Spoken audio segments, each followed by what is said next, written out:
On June 18, 2026, Google announced a new verification service was rolling out to most certified Android phones. It was designed to verify the identities behind installed applications, beginning enforcement in selected countries that September. Google framed the change as protection against scams, impersonation, and anonymous developers who repeatedly distribute malware. Power users retained an advanced installation path, but activating it required warnings, a restart, and a one-day waiting period. The event exposed a deeper fact: a phone can change the rules of software ownership years after the customer has purchased it. No hidden microphone had been discovered. No secret camera feed had appeared. The shift was quieter and more structural. A remote platform authority was gaining another place inside the chain, deciding which code could enter a privately owned device. That chain already touched app stores, accounts, advertising identifiers, crash reports, location services, backups, and biometrics. Each part could be defended as security or convenience. Together, they formed a persistent relationship between phone and vendor. By 2026, the smartphone was no longer merely a pocket computer. It was an identity terminal carried through almost every day. It knew where it connected, which tower served it, what software opened, how long screens remained active, and when sensors ran. Some of that knowledge stayed local. Some went to app developers, network operators, manufacturers, analytics firms, or cloud services. The dangerous mistake is to compress every pathway into one dramatic phrase, such as a universal silicon-level surveillance backdoor. Modern phone chips contain opaque firmware and privileged processors, but evidence does not support one master channel watching everyone. The real problem is fragmentation. Many separate observers can collect small signals that become revealing when linked over time. De-Googling attempts to break that linkage by removing privileged Google services, reducing identifiers, and restoring user control. But there are two very different roads: hardened Android on commercial hardware and Linux phones built around open modification. GrapheneOS can transform a pixel into a device without bundled Google services, while preserving advanced hardware-backed security. The PinePhone offers replaceable software, removable storage, and physical switches that can electrically disable critical components. Neither path makes a person invisible. Their value lies in changing who is trusted, what can be switched off, and what survives refusal. The phrase de-Googled hardware is useful, but technically imprecise. Most of the movement is not trying to remove Google atoms from a circuit board. It is trying to remove Google's privileged position inside the operating system, app framework, account layer, notification network, location stack, and software distribution path. The hardware may still come from Google, Qualcomm, Samsung, Rockchip, or another vendor whose firmware remains partly proprietary. That distinction matters because the smartphone is a stack of authorities. The application sees one layer. Android or Linux controls another. The bootloader decides which operating system may start. The secure element protects keys. The cellular modem negotiates with a carrier. Wi-Fi and Bluetooth chips run their own code. The cloud account ties activity together across services. Privacy depends on how these layers communicate, not on one logo printed on the case. A conventional certified Android phone usually ships with the Android open source project beneath a proprietary package of Google mobile services. Those services deliver the Play Store, push notifications, location features, account integration, device configuration, safety checks, backup functions, and APIs used by thousands of applications. Many are genuinely useful, but their privileged integration creates a broad channel between the device and one company's infrastructure. Google allows users to disable usage and diagnostic sharing. Its documentation says that when enabled, the phone can report battery level, app use frequency, and the quality or length of network connections. Turning it off does not stop individual applications from collecting their own information, and other essential platform exchanges may continue. That difference is critical. One privacy switch cannot govern every data flow inside a modern phone. The Android device configuration service illustrates the quieter layer. Certified devices can send identifiers and attributes used for security, configuration, and service reliability. A device, serial number, network identifiers, software build, and account state may each have legitimate operational purposes, yet they also allow one installation to be recognized repeatedly, creating continuity even when the user believes separate apps are unrelated. Applications add their own surveillance economy. A weather tool may request precise location when a city name would work. A flashlight may embed analytics libraries. A social network can observe contacts, device characteristics, interaction timing, advertising identifiers, and approximate movement through network data. The operating system can restrict permissions, but an approved permission remains powerful, and data voluntarily typed into an app requires no sensor permission at all. Metadata is often more valuable than content. A company may not hear a call, yet still learn when it occurred, how long it lasted, which network carried it, and which device identifiers were present. It may not read a message, yet still observe notification timing, sender relationships, or repeated app activity. Patterns of connection can expose work routines, medical visits, religious attendance, relationships, travel, or financial stress without recording a single conversation. The cellular network creates an unavoidable baseline. A switched-on modem registered to a carrier must reveal enough information for the network to route calls and data. Towers approximate location. SIM and device identifiers support billing, authentication, fraud prevention, and lawful process. Installing an alternative operating system does not make a cellular subscription anonymous because the carrier's visibility exists below the phone's application layer. This is where claims about proprietary firmware backdoors need discipline. Baseband firmware is highly privileged, complex, and usually closed. Vulnerabilities have existed, and intelligence agencies have targeted cellular systems. But opacity is not proof that every modem continuously forwards private audio to Silicon Valley. The defensible concern is that users cannot fully audit the code, cannot easily replace it, and must trust isolation boundaries designed by vendors. A secure phone, therefore, separates the modem from the main processor as strongly as practical. Modern hardware can place radios behind memory management protections and restricted interfaces, so a compromised baseband cannot freely inspect application memory. GrapheneOS explicitly treats isolated cellular, Wi-Fi, Bluetooth, NFC, graphics, storage, and media components as requirements for supported devices. Isolation is not openness, but it can contain an untrusted component.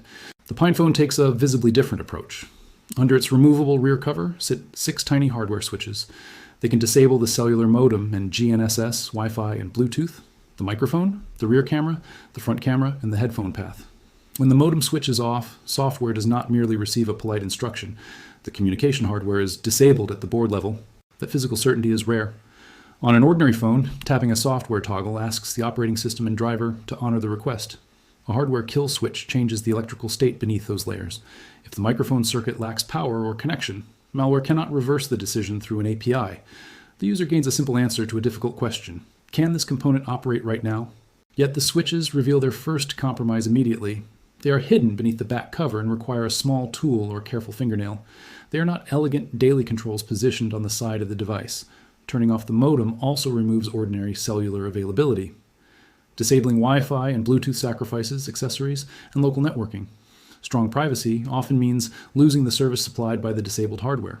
The PinePhone's modem is also not fully open.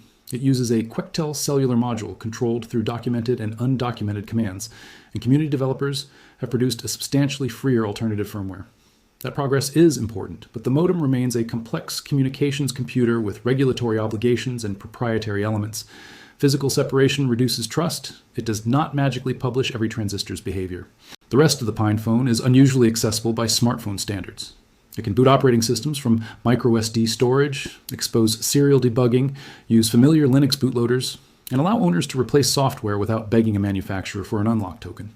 This makes it a powerful research platform, a repairable experiment, and proof that a phone can resemble a general-purpose computer again. But openness and security are not synonyms. In 2026, post-market OS documentation still warns that the PinePhone Pro should be considered a development platform rather than an effortless consumer replacement. Limited power management, inconsistent suspend, camera quality, modem behavior, application gaps, and performance can matter every day. A device that misses calls or stops receiving timely patches can create risks no kill switch solves. The browser alone changes the calculation. Modern browsers process hostile code from arbitrary websites, decode complex media, render fonts, execute scripts, and interact with graphics drivers. They are among the most attacked applications on any phone. A Linux handset using an under-resourced browser build may expose more remote attack surface than a mainstream device receiving rapid, professionally maintained security releases. This is why the strongest de-Googled daily driver may, paradoxically, be a Google Pixel. GrapheneOS supports a carefully selected range of pixels because their hardware offers verified boot, modern exploit protections, isolated components, strong encryption, secure key storage, alternate operating system support, and long firmware update commitments. The project rejects broad device support when hardware or vendor updates cannot meet its security standard. The irony is not superficial. Google sells the hardware and supplies firmware updates, while GrapheneOS removes Google applications and services from the trusted operating system base. The result is not a Google-free supply chain. It is a phone where Google code can be absent from the default user environment, and optional Google services can be installed later as ordinary sandboxed applications rather than privileged system authorities. GrapheneOS does not bundle Google Play services or micro-G. A clean installation can operate with open application repositories, direct downloads, web apps, local files, and services chosen by the owner. When an application truly requires Google components, the user can install sandboxed Google Play inside a chosen profile. Those components receive the same application sandbox and permission model as other apps, instead of unrestricted system privileges. This architecture avoids the false choice between complete exclusion and total surrender. A banking application can live in one profile with sandboxed Play services, while personal notes, photographs, and communication remain in another profile without them. The user can restrict network access, sensors, storage, and background behavior. Compartmentalization turns one phone into multiple trust zones rather than one identity container. Profiles are not invisibility cloaks. The cellular network still sees one modem. Apps can recognize the same internet address. Human behavior can connect separate identities through context, timing, writing style, or repeated locations. But profiles reduce direct data sharing, isolate app storage, and to make it harder for one application ecosystem to read everything, merely because it was installed once. Verified boot is another area where privacy arguments often become confused. A locked bootloader is not automatically an instrument of vendor control. On GrapheneOS, the owner installs an alternate operating system, then relocks the bootloader, so the hardware verifies that exact chosen system during startup.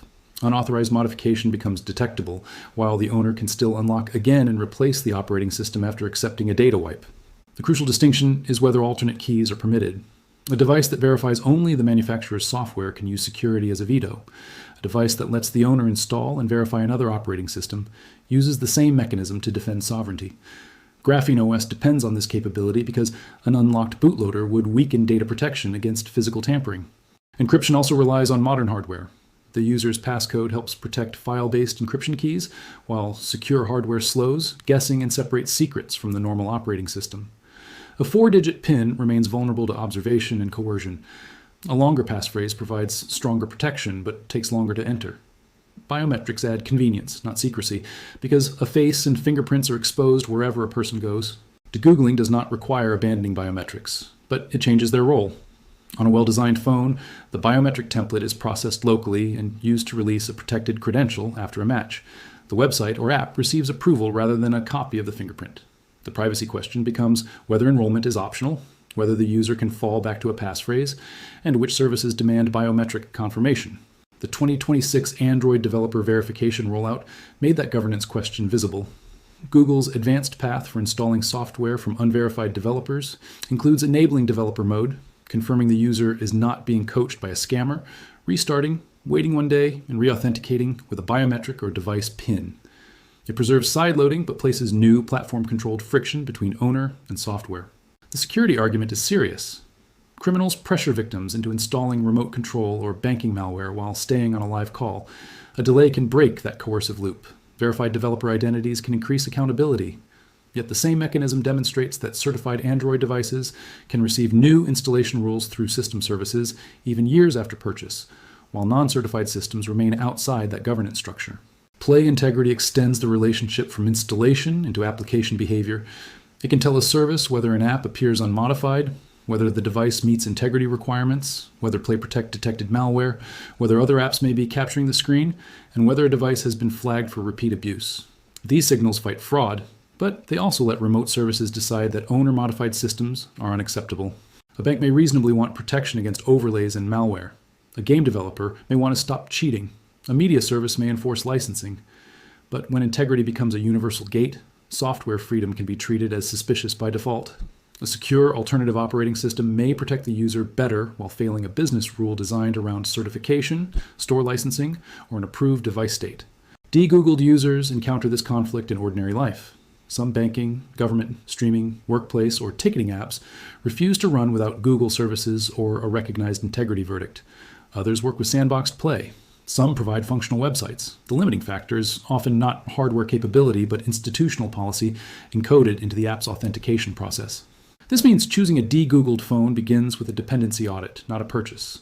List the essential applications, then separate genuine necessities from habits. Determine whether each offers a web interface, open protocol, offline alternative, or compatible installation method. Test banking, authentication, emergency alerts, transport, work communication, camera, navigation, and calls before moving the primary SIM. Push notifications create another dependency.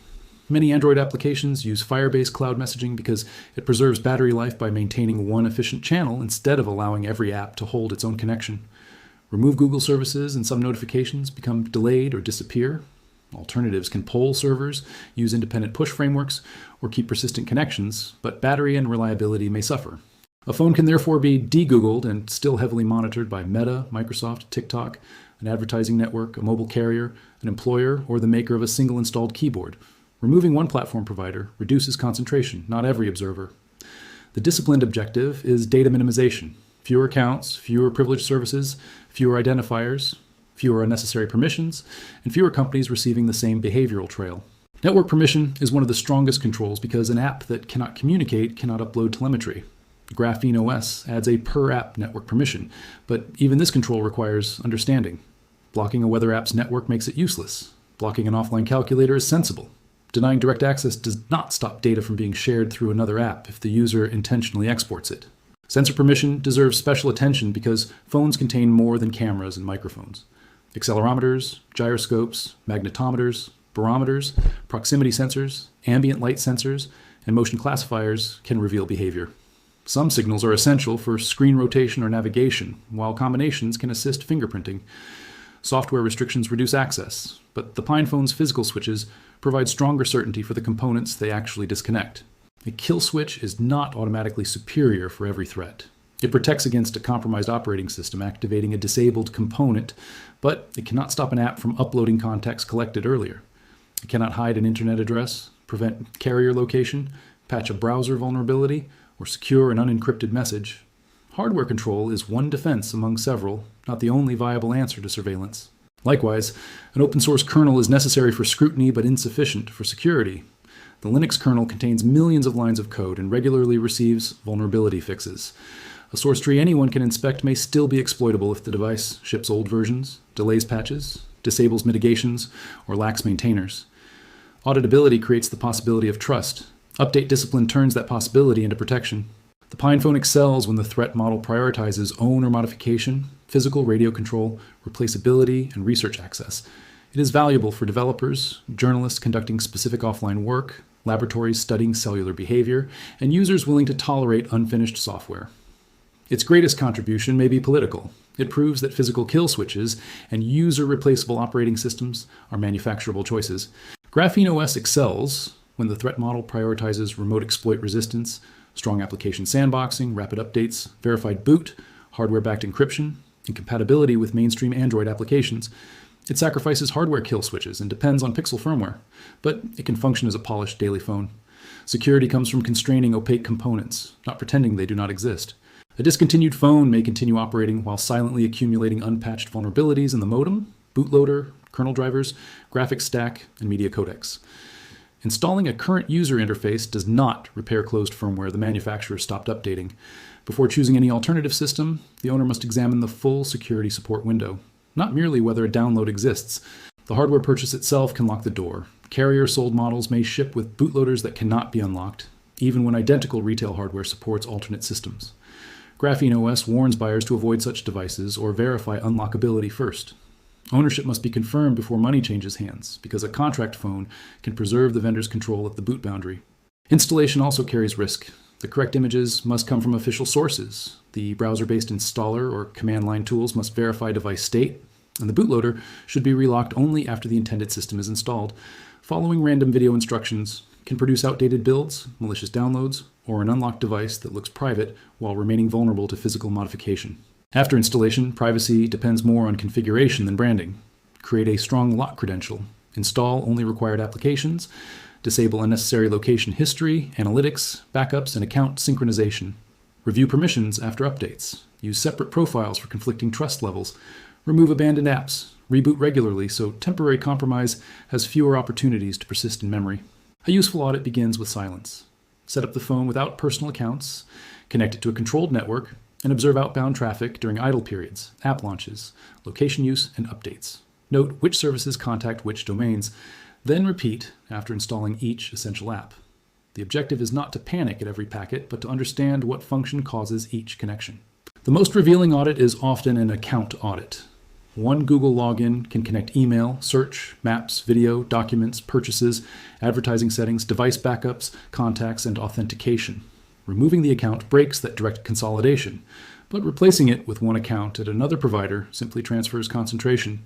Sovereignty improves when services are separable and data can be exported.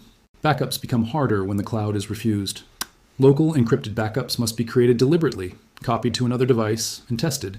Photographs, messages, authenticator seeds, contacts, app data, and recovery codes may require different methods.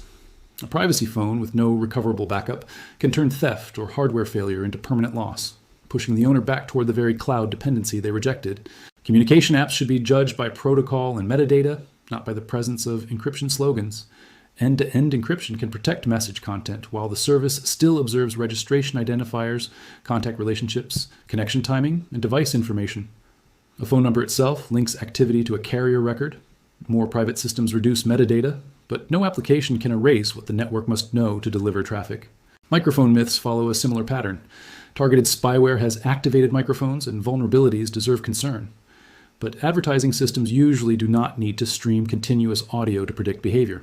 Search history, location, purchases, app activity, social connections, and browsing patterns are cheaper and often more revealing. The absence of a secret recording does not mean the surveillance economy is weak.